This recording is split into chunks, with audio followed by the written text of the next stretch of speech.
On Tech News Today, is Amazon's Fire Phone packed with pointless gimmicks, or does it represent a revolutionary challenge to phones from Apple and Samsung? We'll tell you what we think. Plus, Twitter gets deeper into the TV show distribution business, Lego adds augmented reality, and Nokia unveils an Android app. No, really, they unveiled an Android app. Join me, co-anchor Don Reisinger, plus journalists from the Wall Street Journal and Variety. Tech News Today is next. This is Twit. Bandwidth for Tech News Today is provided by CashFly at CACHEFLY.com.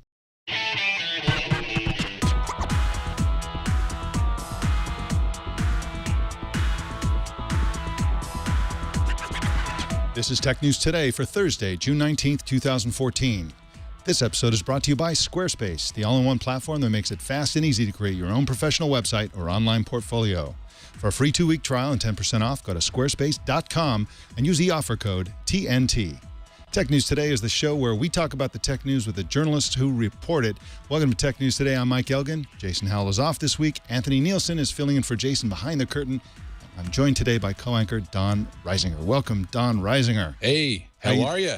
Good. I'm so glad to start the show because that means you're going to be talking about technology and you're going to stop quoting from Tommy Boy. Chris Farley? Yeah. Okay. As entertaining as that was, you know, I knew Chris Farley. Chris Farley was a good friend of mine, and you, Don Reisinger, are no Chris Farley. Wait, you knew Chris Farley? No, I didn't. I'm lying. Oh, for entertainment. Well, I knew I was no Chris Farley. Please.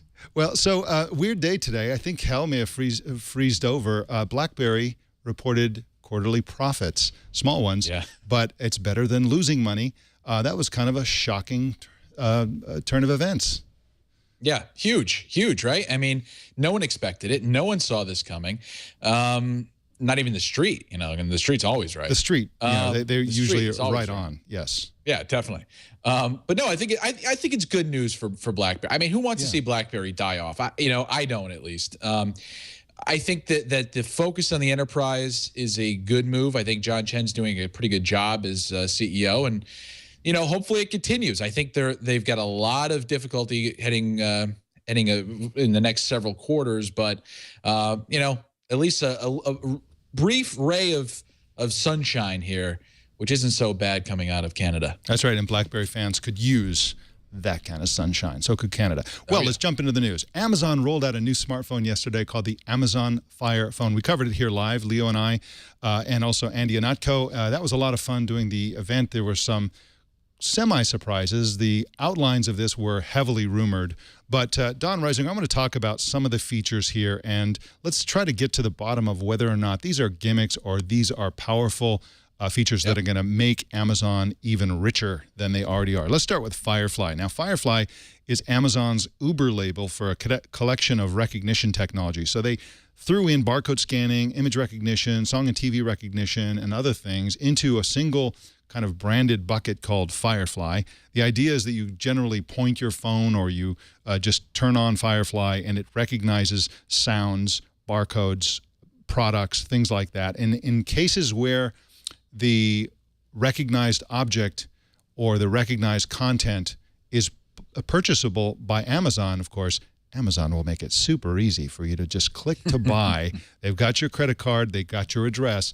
Just listen to a song, push a button, and next thing you know, that song is downloading into your phone. This is a brilliant idea if everybody uses it, but will everybody use it? Well, you know what? I'll tell you what. I think this has potential, if nothing else. Yep. Simply because people are doing the QR codes. They are, they're getting business cards. They're scanning them. They're doing these kinds of things. Cameras do matter. And Amazon, I've counted Amazon out on several occasions in the past. I'll admit it. I've been wrong once or twice, and I've said, you know what? Look, the Kindle Fire. I don't want to do it again with the Fire here. I mean, Amazon has found a way to captivate its audience, to captivate its customer base, and I think it's doing a great job of it. Now, I think the key to Amazon's success is and always has been the fact that millions and millions of people are heading over to Amazon.com every day, and it can promote its own product on the homepage whenever it wants. I think that is central to whether this thing is going to be a gimmick whether it's Firefly, whether it's the 3D effects or whatever you want to call it, what do they call it? What's the word they're using? Dynamic perspective. Dynamic perspective, yes. All of this stuff. I think that Amazon is going to cling to its ability to promote itself. And so far, that's worked out pretty well. Now, the issue here, of course, is just AT&T, which I think is a huge problem. Yeah. I think carrier agnosticism is something that more and more companies need to be doing. Apple learned that lesson. Amazon obviously hasn't. But Firefly itself, I see this working. I do. I don't know why. If I got the phone, which I'm not going to, but if I were to get the phone, and I would probably do it. If I'm standing at Best Buy looking at a television, I would take a picture at the barcode because I know that chances are I'll get a better price at Amazon. And I think it's part education, it's part promotion through Amazon.com, and it's part just getting the device in people's hands. And I think Amazon can achieve all three. That's right. And you said that they collect customers, and they collect it in a bucket, apparently. Jeff Bezos used the metaphor of a bucket. And what he was saying was that with Amazon Prime, they tend to gain new customers very slowly, but once they gain them, they don't lose them. And his point was that you can fill a bucket full of water with an eyedropper if the bucket doesn't leak. And so this is an interesting point that applies to exactly what you're saying, the tablets, the Kindles, and now probably this phone definitely applies to Amazon Prime. They gain customers very slowly. They chip and chip and chip away by promoting the heck out of stuff on their Amazon.com homepage. They gain customers very slowly. They never reveal how many customers they have, so they avoid the whole issue of having a public PR problem by everybody saying, oh, they're the hottest thing in the world, and then next week they're like, oh, they're terrible, which is what happens with the Samsungs of the world and the Apples of the world. Apple is the worst example of that, where immediately after the launch of a new phone, they're the greatest company that ever existed. Their phone is the greatest thing that ever existed. And 6 months later, Apple never innovates. They're a terrible company. They can't compete with Android. And so there's this roller coaster that they have to deal with on a financial level because the hordes rush in and rush out. Whereas with Amazon, they just have this slow, steady growth in all of these hardware devices that they have. Frankly, Firefly is not revolutionary from a technology point of view. It's revolutionary from a branding point of view. Google has all this stuff, Google goggles. Even Amazon has a lot of this stuff. In the Amazon app, hardly anybody uses it right now to scan products and to scan barcodes. Right. But this kind of technology is nothing new. But to put it all into a single branded thing called Firefly, I think is brilliant because it basically makes people feel like their phone has this almost sentient being that is able to perceive things. And by the way, it has to be said that this isn't just for products. It's not just for buying things. They also rolled out the ability to recognize art and some other cultural attribution. So you mentioned dynamic perspective. Dynamic perspective is what Amazon is actually on their website calling 3D. It's not really 3D. Right. It's essentially a fancy version of what Apple has, where you turn the phone in the background and the foreground kind of like move at different paces, which creates the illusion that you're looking at a three-dimensional object. Amazon's is far more sophisticated because it uses 4 extra cameras on the front to detect where your eyeballs are, so it can really it's not based just on the movement of the phone. It's based on an awareness about where your face is. Now, dynamic perspective, a lot of people are calling it a pointless gimmick. And it's an interesting fact about dynamic perspective that Amazon is going nuts with APIs. They have not just one API around motion and eye tracking and the menus and the navigation with this feature. They have something like 4 or 5 of APIs. They're pushing hard to get developers to extend these capabilities into new apps that we can't really imagine today. So I think that it's still a non-certainty that this is going to succeed. The question is, will people take it up? Will developers take it up? Why would a developer embrace the Amazon Fire Phone that's available on one carrier in one country? I mean, is that something that developers are going to do? Well, here's the thing, and let's not forget that BlackBerry yesterday announced that Amazon App Store is coming to BlackBerry 10.3 devices. The Amazon App Store is coming to those devices. Amazon is making it easier for developers to get their apps on products. I said this on Tech News Tonight, Friday night. I said, look, I think the key, before we even saw this device, the key is ultimately how well can Amazon attract developers? If developers will get on this bandwagon, and I think some prominent developers will because of the kind of cachet Amazon has, if they can jump on this bandwagon and start showing some real value, I think it's an interesting opportunity. I don't see dynamic perspective as a gimmick per se. I think it's what I think we're seeing develop in the marketplace, and this is interesting, I think, this year, is that you have a lot of companies, Amazon, Samsung, HTC, Sony, LG, they're all bundling a lot of features into their devices, and they're putting pressure on Apple. Apple has been historically loath to provide all the features it potentially can to its customers because it wants you to keep buying products every year. Now, I think there's a glut of features in these devices that are competing with the iPhone, and now Apple needs to respond, and it should be interesting to see how Apple responds. But getting back to dynamic perspective and all of those features, I think it might work. I honestly do. I have a feeling here with the Fire, and I don't know what it is. I don't know if I've lost some cynicism as it relates to Amazon or what, but I have a feeling this device has potential to work out. I think Amazon again has the promotion engine that'll work. I think its products, the software is outstanding. Fire OS is a great OS that's built atop Android. I think they're doing a great job there, and I think that these features are ultimately going to keep people engaged, and that's something we should really point out here. That Amazon and investors are looking at this too. When we take the business aspect of this, Amazon is here not only just to sell devices, it's for the integrated services, it's for the Prime, it's for the, which is people are getting a 1-year free subscription to, by the way, with this. It's getting people to their streaming services, it's getting people to buy downloads, it's getting people to buy books and buy movies and buy television shows and buy product and buy art. You know, there's you can buy art on Amazon. Yeah, and also their cloud services, it has to be said, they offer unlimited photo uploads to the cloud. That's unique as far as I know. I know Google has limits, and beyond that you pay. For Amazon, it is unlimited and free. Right, and that's huge. It's, you know, it's the old lock-in strategy. You know, it's the old Steve Jobs strategy. How can I get people to stay? When he was selling iPods, he bundled iTunes because he wanted people to be locked in. He wanted people to know that really it's too much trouble to go get another device. I'd rather just have an iPod. With Amazon, they're doing something similar. Apple's doing the same thing with iPhones, but they're doing something similar. They're saying, look, invest in our services, and you're going to like what we give you in hardware. And I think it's an interesting move. Samsung's trying to do it. They're not all that successful right now. Amazon, I think, is successful at doing it, and we'll see, I guess, with the smartphone. And Google's doing it. So all of these companies now are building their own little ecosystems, and I hate that word, but it's true. They're all building these ecosystems where we're all being siloed. You know, are we Amazon guys, or are we Apple girls, or are we Google guys? You know, who are we?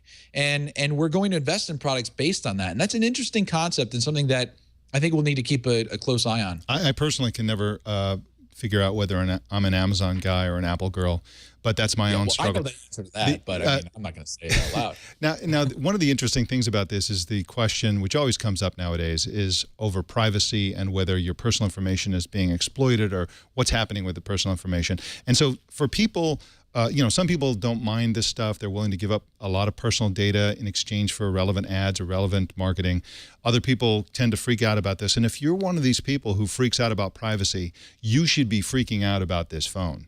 This phone scans your face every time you look at it. This phone, you upload all your pictures. It recognizes the objects in your life. If you go into Best Buy and you point this thing at a pair of headphones and you're like, I don't really want to buy it, from that point on until the end of time, Amazon knows you're the kind of person who would look at headphones. They look at your zip code. They look at this. They look at your credit card. They look at your address. They look at all this stuff, and they put it together and say, oh, this is what kind of person you are. And the other point that has to be said about Amazon is they're extremely secretive about everything they do. They never release a bit of information that they don't absolutely have to release. And so what are they doing with their Silk browser? For example, what sort of information are they harvesting, and what are they doing with that information? What information are they using with are they actually retaining pictures of your face when they scan your face for the dynamic perspective feature?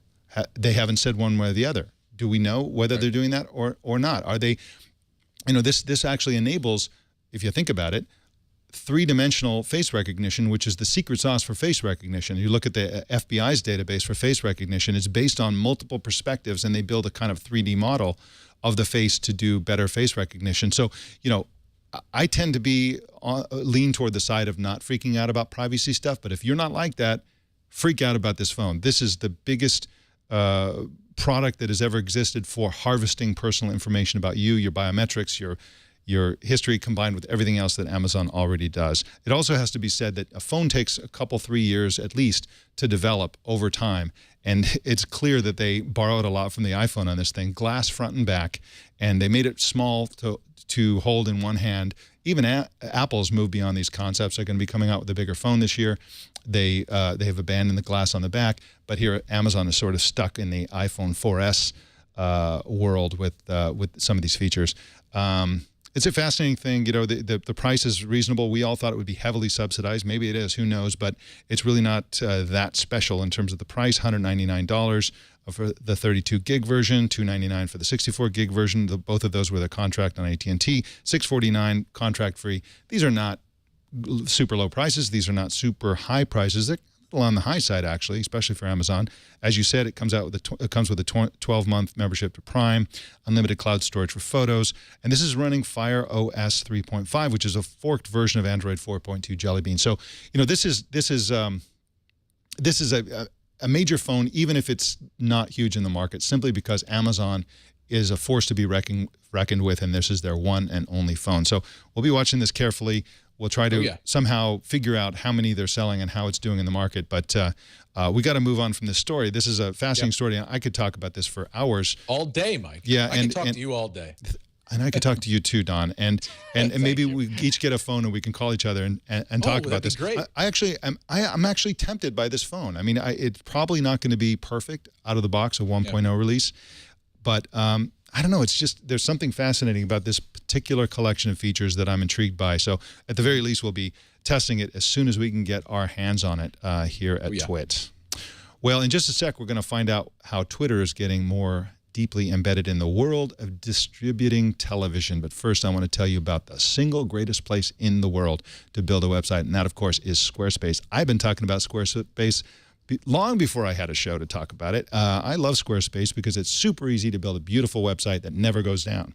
You simply start with one of their 25 beautiful templates, and then you can customize it to your heart's content. You can build anything on this thing. You can build a business website. You can promote your book. You can create a blog. It's an excellent blog platform. You know, you're going to do a blog, make it beautiful. Don't do another lousy amateur hour blog. Make a super high-end professional blog on Squarespace. You can create a logo, too, using their logo creator tool. Go to blog.squarespace.com to check that out. There's a nice little promotional video for the logo creator tool, but it's really an amazing feature. If you ever need help, of course, they've got great tech support. It's 24/7 via chat or email. They really know what they're talking about. And e-commerce is now available on all subscription plan levels. That's not just for selling stuff online. You can have a cash wedding registry, which my son is doing. He's getting married pretty soon. He's using Squarespace, and he has a cash wedding registry. It's great for nonprofits, school fund drives. Whether it's a huge project or a small project, if you need to raise money, this is a great way to do it. And, of course, Squarespace is mobile ready, and that means it looks beautiful on any mobile device, and it's fantastic for managing your website on a mobile device. So it's super contemporary in its mobility. And that's a great thing, and I absolutely love that feature. So start a free 2-week trial with no credit card required and start building your website. When you decide to sign up for Squarespace, make sure you use the offer code TNT. Why? Because that'll get you 10% off the price. And we thank Squarespace for their support of Tech News Today. And remember that a better web awaits, and it starts with your new Squarespace website. Nice. Well done. Hey, so what's happening with Twitter? We got lots of things going on with Twitter. I don't know. We had too many things going on with Twitter. But the big news today is that it acquired Snappy TV, a small startup. It's been around about 4 years that works with broadcasters and marketers to share live clips in real time and see what kind of social engagement is going on. And terms of the deal were not disclosed, but that doesn't mean we can't talk about it. So we're joined today by New York. I think it's New York, right? We can't say New Jersey because like we said earlier. New York digital editor Todd Spangler over at Variety. Hey, Todd. Hey, how are you? Good, good. How are you? So, look, big question on everyone's mind, I think. Twitter's out there really focusing heavily on television, on entertainment, in its partnership with Nielsen. A lot of things are going on. Why is television and so important to Twitter, and how does Snappy TV play into this? Well, first of all, it's important to note that Twitter has already been working with Snappy TV on some joint projects here. Yeah, TV is important in the media landscape here for Twitter because, they do see an affinity between live TV and what's going on Twitter, and there's research to support that the two work pretty harmoniously together.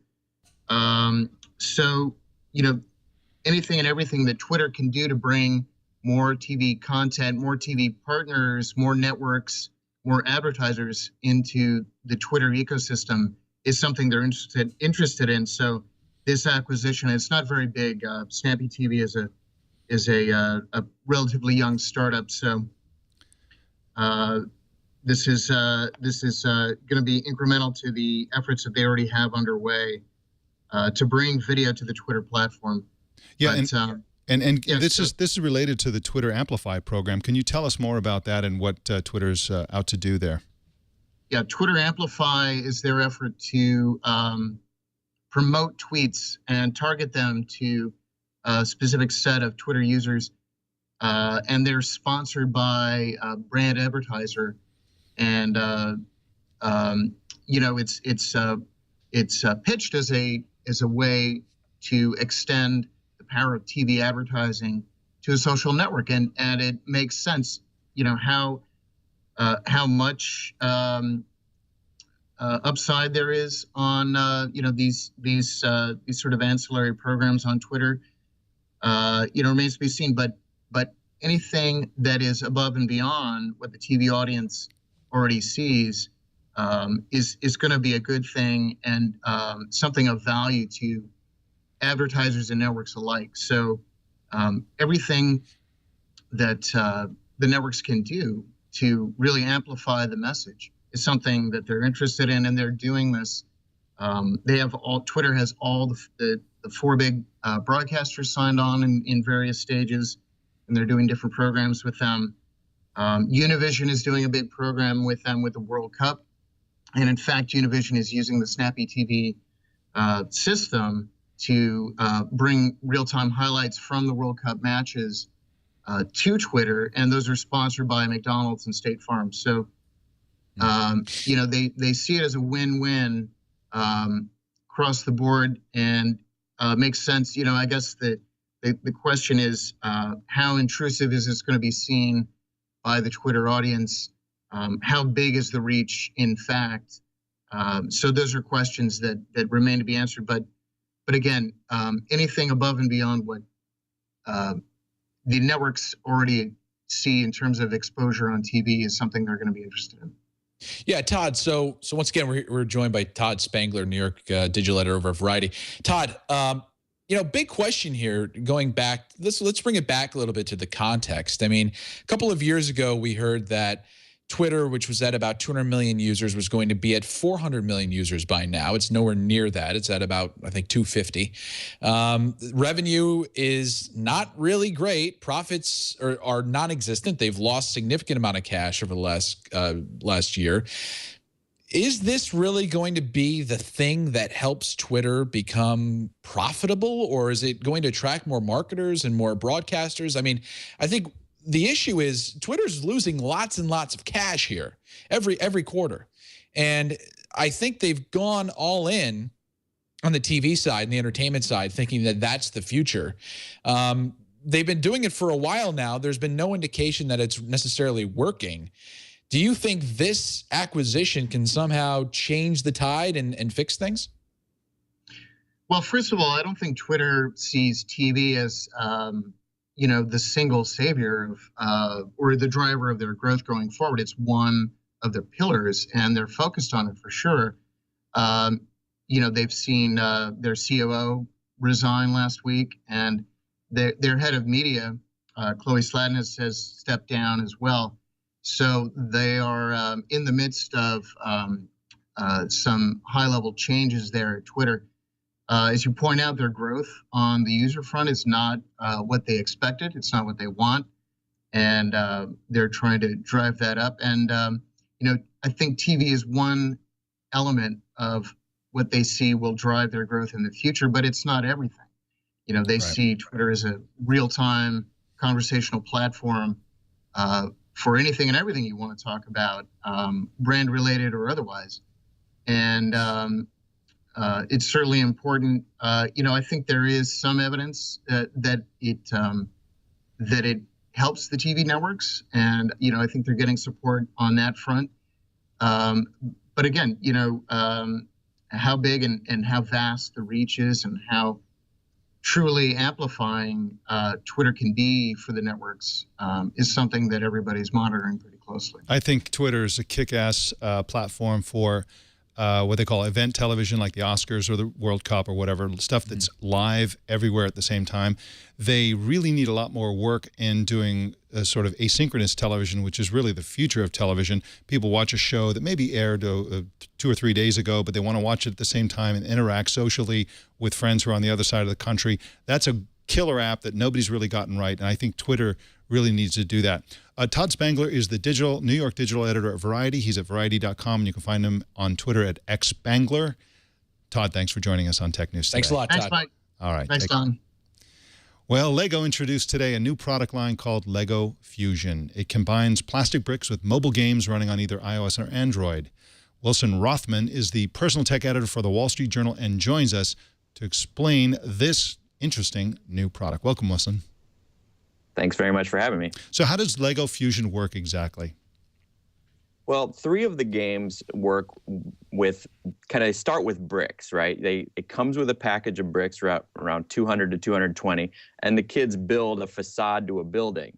And then once they're happy with their work, they take a picture of it using an iOS or Android tablet or phone, and the camera kind of it processes what those bricks, how the bricks are aligned. It knows what bricks are in the package, and it kind of renders it then digitally on the screen. Once it's on the screen, it becomes the facade of a house, say in the city that you're building. One of them is a sim for city building. One of them is a tower defense game where you build each level of the tower. And then the third of this type of game is a resort designer for the girls line, the Friends, Lego Friends, which has been maligned in the past, but my daughter likes them. There's another game though that actually I'm more excited about. It's this race car build and race game where you use the app to design your car. Then it gives you instructions on how to build it in the real world, and then you can race it both in the real world or in the game. So it's a bit of a spin on it, I think, because they're not at the point where you can just take a picture of a car and render it. They start, if you notice, they're starting with 2 dimensions here. Hey, so as I understand it, there is a limit here on the number of bricks, right? Is that true? Well, it's the limit. The limit is actually not on the number of bricks.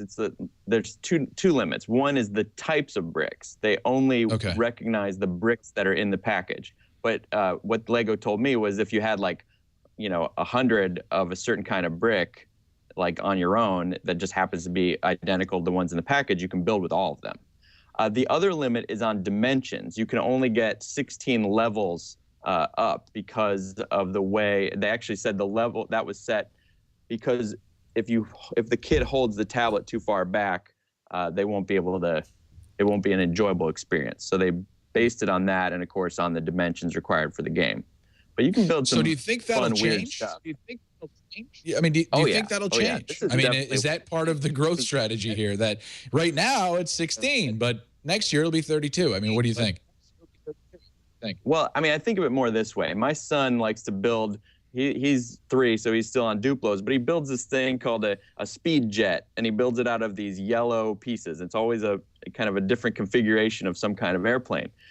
And, how soon will Lego be able to just let him take a picture of that speed jet, maybe 2 or 3 angles? There's already Autodesk software that'll render you in 3D using that kind of thing. So I'm sure Lego will figure out a way to just take a picture from 3 or 4 angles and then know more or less what at least is on the outside of that Lego structure. That's definitely in the way. This is 1.0. And like I said, the car thing tells me that there's more to come there. Yeah, and there are 4 different sets currently available: Lego Fusion Town Master, Lego Fusion Battle Towers, Lego Fusion Create and Race, and the one you mentioned, which is Lego Fusion Resort Designer, which I believe you can actually, there's an interior world that shows up on the screen. And of course, you can save your creations to the cloud if you have a Lego ID. Now, this was developed by Lego's Future Lab. What do you know about Lego's Future Lab? How does that work, and what sort of things do they come up with besides this? Well, they are what you think of. They are the kind of the creative wing, the kind of think tank of Lego. And we met with their chief designer, Ditte Brun-Petersen, and she's been at Lego 10 years, and she says they do a lot of things, sort of like what you see Intel and Microsoft doing, where they go into homes and kind of see how kids play with these things and extrapolate from there. They also obviously spend a lot of time dealing with this intersection of digital and bricks, because that's been kind of Lego's.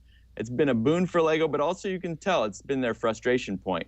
Do you remember that service they launched a little bit ago, where you could build your own design in a virtual environment and then order it, and a box would come with a picture of your design on it to your door, and you could then build it?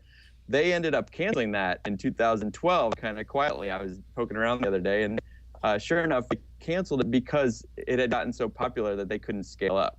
So you see, it's both kind of where Lego is going, but also the biggest problem Lego has to deal with, facing the digital world with these plastic bricks. Now, isn't that interesting, though? I mean, I'm sorry, Mike.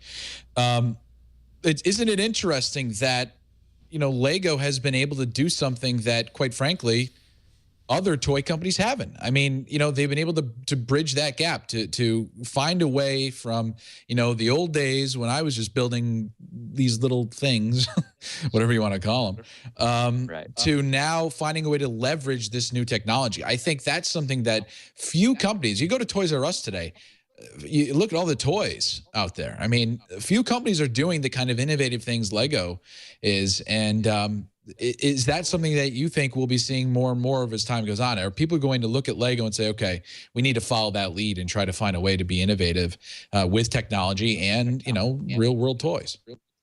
Actually, I mean, first of all, Lego is a very unique story right now. It's pretty much the only toy, pure toy play that's like growing. And of course, it's a privately held company, so we don't really know all the numbers, but it's a hot product, and they've done a very, very good job licensing every property in Hollywood, and I think that's done a lot for them. And then that movie, I don't know if you've seen it, but it's actually a great movie for all ages. I mean, it had a Pixar level of appeal across the board. So I don't know that there are a lot of toy companies that can really compete on that level, especially right now.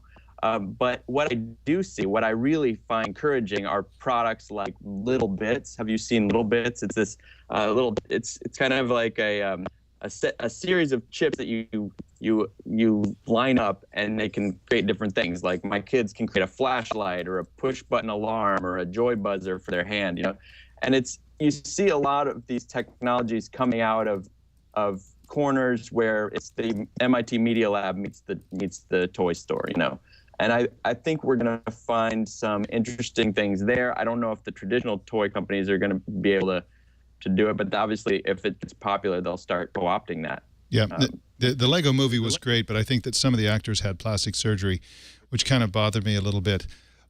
Wilson, now great doctors. Yeah, exactly. So this just for those interested in buying this kit, that's $34.99. It's going to be available at Toys R Us, at Lego stores, at Legoland locations, and also available online. The Town Master Battle Towers and Create and Race kits will be ready in August, and the Resort Designer game hits in December, and they say it's 7 and up. So I'm going to correct you. You said this was for kids, but 7 and up means, middle-aged men who have technology news shows can still play with this, right, according to the manufacturer's recommendations. It'll be hard for me to keep my 3-year-old away from it, too. Yeah, absolutely. Yeah. So 7 and up and down. So this will probably be a very popular, and it's a great price too for something like this. Of course, Lego itself doesn't have to buy you the tablet; that's sold separately, and of course the app is free. So they're really just selling Lego kits, and the rest is virtual and software, and that's highly scalable, much more scalable than the other product you had mentioned. So Wilson Rothman is the personal tech editor at the Wall Street Journal. That's WSJ.com, and he's available at WJ Rothman on Twitter. Wilson, thank you so much for joining us today. Thanks very much. Wilson. So, Don, Netflix is getting into the late night talk show racket. What is this about? Yeah. Oh, man. So Netflix announced that it has signed a deal with Chelsea Handler, the popular show host on, I think it's E, right? Late night show host on E. And also a successful author. I mean, she's really been doing a lot. They've signed a deal with Chelsea to start her own late night talk show for Netflix in 2016. So we have a couple of years yet for that. But it's an interesting story in that it begs many more questions than the answers we have right now. Details are exceedingly slim. All they've really said is that we've partnered with Chelsea. We'll provide more details as time goes on. I guess my question is, why Chelsea and why now? Yeah, exactly. I mean, you know, she's an interesting comedian, and I haven't seen her talk show. I have seen the naked shower fight she got in with Conan O'Brien. Look it up on YouTube. It was a gag. They didn't really actually fight.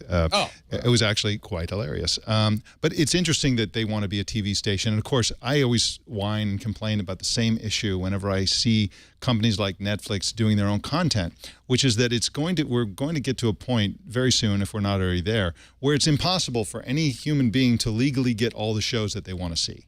You know, this is not going to be distributed widely. This show is going to be on Netflix, and so you have to have Netflix. And there's another, you know, Comcast is going to have shows, and AT&T is going to have shows. Everybody's going to have shows, and so it's going to be nearly impossible to see everything you want without illegally pirating it on, you know, Pirate Bay or something like that. So, I don't know. It's kind of an interesting but expected development.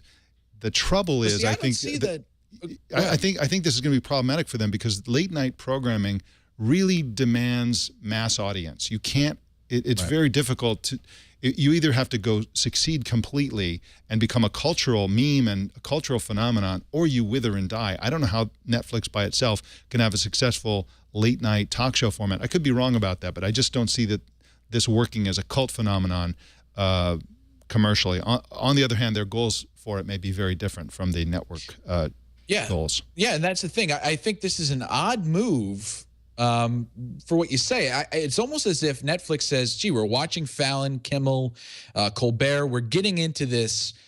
We want to get in on this whole late night talk show thing. I mean, it's becoming very popular in social networks. Kimmel and Fallon right now are going back and forth. Who can get more people to talk about them on Facebook and Twitter and such and the such. But my big question here is this going to be a live streaming show? Or is it something that, because, you know, what we've seen so far from original content from Netflix is, okay, here's our whole season. You know, here's our whole season of House of Cards, Orange is the New Black, all that kind of stuff. What they're talking about here is this is a show that Chelsea Handler will host. I'm assuming that it's going to be similar to her current to the show that she had. She's still in the air. I think she might have gotten fired or left or something happened. She expressed dissatisfaction. Okay, well, then there you go. Yeah. So yeah, she's almost gone. Yeah. So you know, the big thing here is this going to be a live streaming show? And if so, how does that change Netflix? And how does that change Netflix's entire product strategy and market strategy going forward? Are there going to be more live streaming shows? Is there going to be that event programming like you talked about earlier, where 8 o'clock on Monday nights, this show is on? The reason that's an interesting question, by the way, about the live streaming is that either one of those is interesting. If they decide to have a late night, it's not late night if it's not streaming, right? If it's not live, it's whenever you watch it, not really late night. But that's an interesting development. We haven't seen a show like that where it's a talk show with celebrities, presumably, and comedy and music that is meant to be downloaded. It's obviously not meant to be binge watched like, you know, House of Cards apparently is meant to be. So that would be an interesting decision, and it would also be interesting for a sort of edge provider, essentially, to live stream a show. They are going to be relying on so many good internet connections, good relationships. They'll probably have to pay Comcast for that one. So either one of those directions would be somewhat groundbreaking, I think. Yeah, I'll tell you what, my prediction, this is just my prediction. Remember this day. I can hold you June to 19th. Let's do it. Yeah, of course. If it doesn't happen 2 years from now, I won't say I'll shave my head, because look at this mane. I mean, this You're is almost quite, there. This is, yeah. But no, so I don't know if this is actually going to happen. I honestly think there's a possibility that this will not be a late night talk show the way people are talking, and it'll change. It'll turn into something else that Chelsea Handler will host or do whatever. She might have that, but I don't see this happening in the way we're thinking, where it's live streaming. It's that I don't see Netflix doing that, or wanting to do that, or wanting to handle the bandwidth that goes with that, especially as we think about all of the issues surrounding net neutrality going forward. So my guess is this is sort of a bigger deal today than it will be 2 years from now. And by then, will we even know Chelsea Handler? I mean, who knows? Well, people are in and out of the entertainment business all the time. It's a good move for her career, because if she's successful, she'll be the miracle worker who created this new genre. If she's unsuccessful, it won't be her fault. It'd be because Netflix, it's not a good platform for a talk show. So I think it's a brilliant move by her. She should give her agent a raise. It'll be an interesting development, the whole, Netflix as a TV station. We'll see how that goes. Nokia rolled out an Android app today. Yeah, that Nokia, yes, that operating system. It's a home screen replacement for Android phones called Z Launcher, and reviewers are already praising it to the heavens. And I got to tell you, this looks really cool. If you're familiar, Don Reisinger, with AV8. AV8 is a sort of a launcher, a home screen launcher that I've used quite a bit. It was recently acquired by Yahoo, unfortunately. And what it does is it sort of learns about the kinds of apps you want to launch depending on where you are and what the time of day is. So, for example, on AV8, you get up in the morning and it's like, good morning, here are your morning apps. And it sort of learns. Now, this does all of that sort of thing. And it also has according to reviewers, it has a very simplified, minimalist user interface. But it has one killer interface feature, Don Reisinger. You basically want to launch an app, you start drawing the letters to that app. You want to launch Twitter, you sort of draw a T and then draw a W on the screen, and Twitter launches. How cool is that? Interesting. Why it's on Android, I have no idea. But okay, cool. I mean, Microsoft's at least being a little bit, more friendly. Now, wait a minute. This isn't Microsoft. Just to be clear, Nokia, that's true. Microsoft bought the devices division, so they get the hardware. This is Nokia. This is what's left over after the acquisition of their mobile business. And so they're kind of free at long last, of Symbian and Windows Phone. And now they can do anything they want. And what do? They do an Android app. And of course, they've probably been working on this for a long time, because they apparently had been planning to launch an Android phone, which now Microsoft is going to be in charge of. But wow, what a awesome, people forget that Nokia is an extremely innovative company with great R&D. And I'm just thrilled that they're doing this kind of innovation. And of course, this is for Android phones generally. It doesn't need to be built by Microsoft or Nokia or whatever. This is, just to be clear, this is an Android app for Android users in general. And it's an unlimited pre-beta release, which means that not only is it not ready for prime time and still buggy, but it's also, they're going to limit the number of people who can use it. They're going to, it's kind of a first come, first served thing. So if you want to get this, you better go get it right away. And please send us an email or post something on social networks and tell us how you like it. We'd really like to hear from you about it. We're going to be testing it ourselves, and we'll make our own impression as well. But this feature, by the way, is called Scribble, where you can just draw the letters to the app you want, and it pops open. So very, very fascinating turn of events there from Nokia. Yep. So, Don, apparently kill switches work. What's going on? I don't know. Do they really? I guess. Okay, so Microsoft and Google have announced, they both have confirmed this, at least to me. I think Microsoft put a blog post up, that in the next versions of Windows Phone and Android respectively, kill switches are going to be included. That means that if your phone is stolen, you can remotely kill it, turn it into a brick. Microsoft, Apple, and Samsung both have the features built into their devices. And according to New York Attorney General Eric Schneiderman, that stuff works. He said, look, when I was looking at they did a report over the last year, and they looked at robberies and grand larceny as it relates to smartphones, and they said that the data proves quite effectively that if there's a kill switch involved, robbers are less likely to take phones. Now, in New York City, robberies were down 19% after they discovered that after the kill switch was brought to the iPhone. While before Samsung brought its own kill switch earlier this year, robberies were up 40% in New York City because they said, well, gee, we can't steal iPhones, but we can steal Samsung devices. Now, are we positive that this is a direct correlation? I don't know. I mean, this is kind of a PR thing on their part. But I think it's interesting that after Android and Windows Phone have the kill switches included, about 97% of the smartphones, I mean, that's the share that all three companies own, iOS, Android, and Windows Phone, are going to have this kill switch feature there. And the New York AG is saying, look, once this happens, expect the chances of your iPhone, your Windows Phone, your Android device to be stolen to go way down. Yeah, well, there's a couple of problems with this argument, with Schneiderman's argument, and the argument of other people saying that this is evidence for why we need laws to mandate kill switches. But before I get into that, I want to point out that this most of the reporting for this was originally done by New York Times' Brian X. Chen, who we invited to be on the show today, and unfortunately he couldn't make it, but sends his regards to the Tech News Today audience.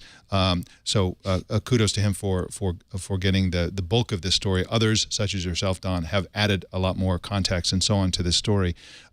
Now, the argument that this suggests we need mandated kill switches is kind of flimsy, if you ask me, simply because most of this, as you say, is the result of activation lock by Apple and also similar features by Samsung. Those were not mandated by law.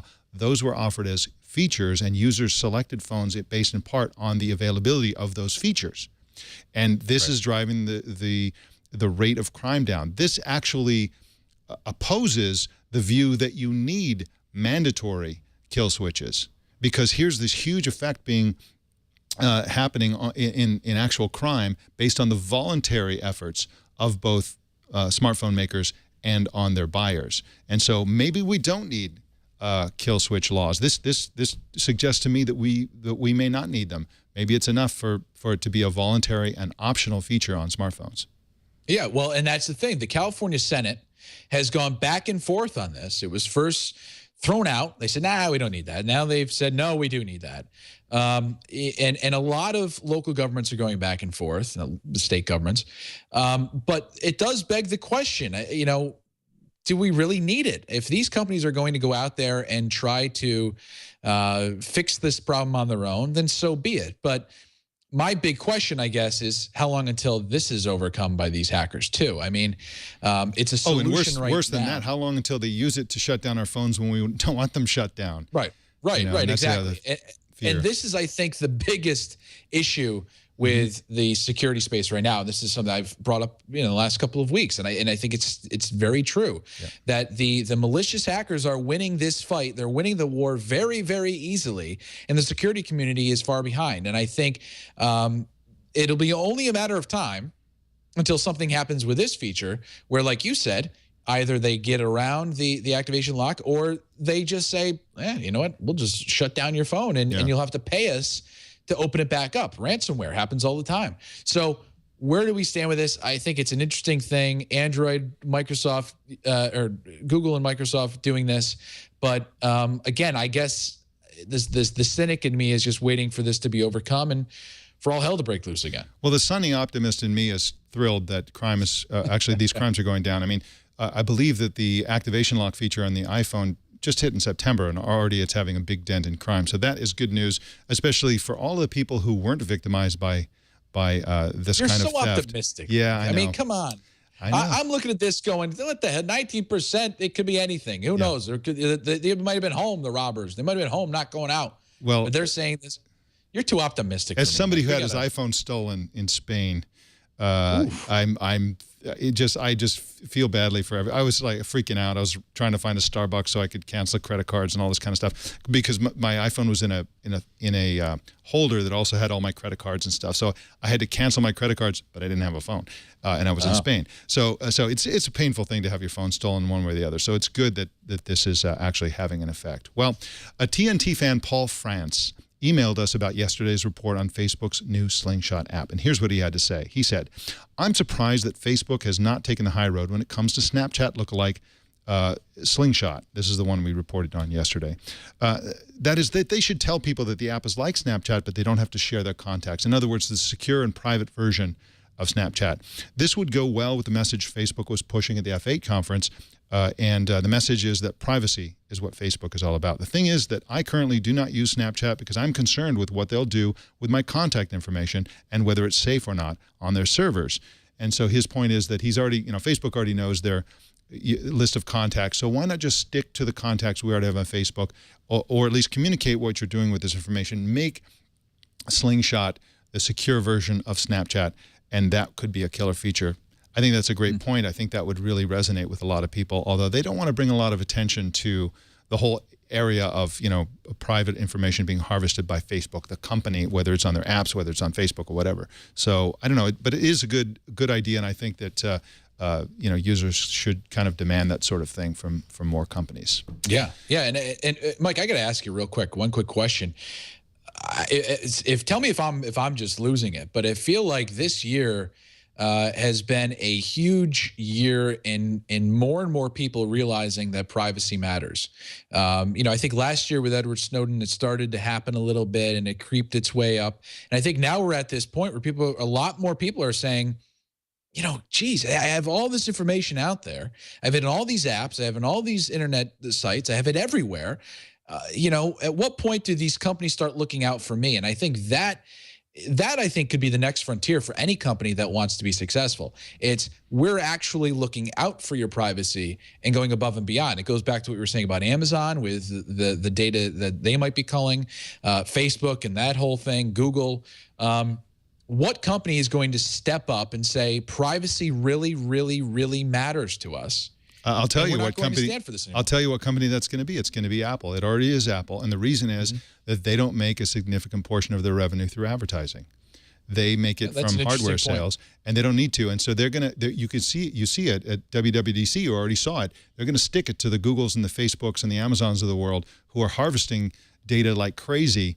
And say that, hey, we're not only going to protect your privacy, we're not only going to not harvest your privacy, we're going to build encryption into everything seamlessly that even the NSA can't crack. So I think this is a huge opportunity for Apple, and it's clear that they're going to seize on that opportunity. So, coming up later today, Oracle is reporting their earnings, so keep an eye out for that. That is the Tech News Today. Don Reisinger. That's it? Yep, that's it. Goes by fast. Actually, this is, I think, the longest show I've ever done, 10:54 a.m. Pacific. Oh, sorry. No, don't take it personally. It was a great show. Great to have you on as always. Now, for those of you paying attention, you know that Don is usually our Friday co-anchor, and of course he is normally in the future going to be on Friday. He's here Thursday. He and Elise Hugh switched this week because Elise had a scheduling conflict. So Elise is on tomorrow, and you're on next Friday, and we'll look forward to next Friday to having you on again. I do too. Thanks a lot, Mike. All right, Don Reisinger, thank you so much. Now, you can subscribe to Tech News Today at twit.tv/TNT. You got to subscribe to Tech News Today. It comes right to you, and then you'll always be the smartest kid in the class every time the subject of technology comes up. So subscribe to Tech News Today. You can also do it on YouTube, youtube.com/Tech News Today, and follow us on Twitter, Tech News Today TV. We want to hear from you, too, so send us an email at tnt@twit.tv or leave us voicemail by calling 260-TNT-SHOW. Don't miss our evening newscast, Tech News Tonight, at 4 p.m. Pacific tonight and every weeknight. My name's Mike Elgan. Thanks for tuning in. We'll see you tomorrow.